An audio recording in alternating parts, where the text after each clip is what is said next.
So, hi guys! So, now we are trying the Laughing Cow. Binili namin to sa SNR. We have the plain and the strawberry flavor.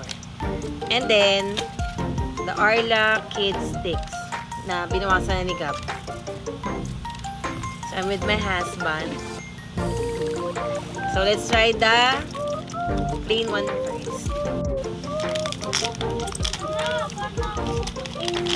Paano ka mag-continue? So, ito. Yung pinili namin na plain is 24 pieces. Ganito yung tsura niya. Very cute.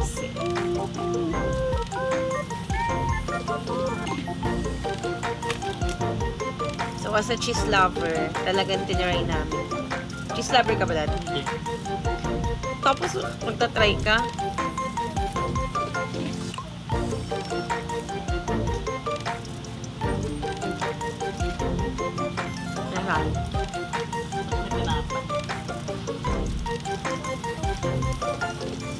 Normal cheese na matabang.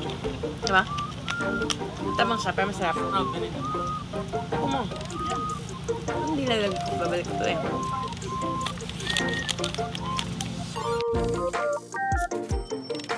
Nasampalin kita. Alam mo, dapat talaga hindi nasama yung mga asawa sa vlog eh. So, we tried the the strawberry flavor. Meron pa isang flavor nito, yung blueberry. Kaso wala siya sa SNR nung bumili kami kanina. Strawberry and plain. Yung plain nga, malaki na bili ko eh, kasi walang maliit. So, pag ito bili nyo, ganito kaliit, 109. Then, 165 yung 24 pieces. Ito, it costs, I think, 12 pieces. 15 cubes.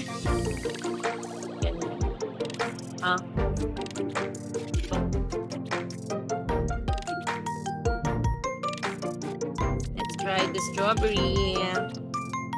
Hindi ako mahilig sa cheese na may flavor eh, pero try natin. Kaamoy niya yung ribisco. Ribisco biscuits. No!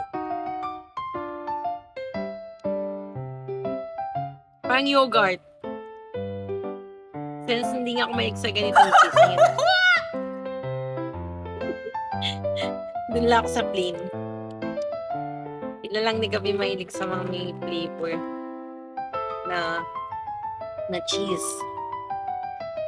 Lasa siyang yogurt. Hindi ako mahilig mag-yogurt. So, yung mga mahilig sa yogurt, magugustuhan niya yung may flavor. And then, Gab, can we try this one? We only, open one only. Ito favorite ni Gab to. Pero itong dati ko na to tikman, masarap talaga tong Arla Kids Sticks. I'll bite lang a little.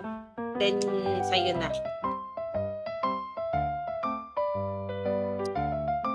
Sarap talaga to.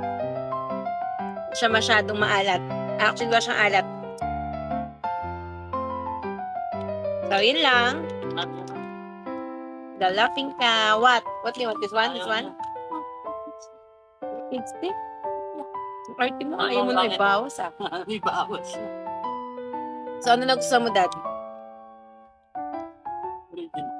This one? Ayan. Grabe. Kakanood mo na meet you guys. So, yun lang guys. Until our next vlog. Thank you for watching. Bye-bye.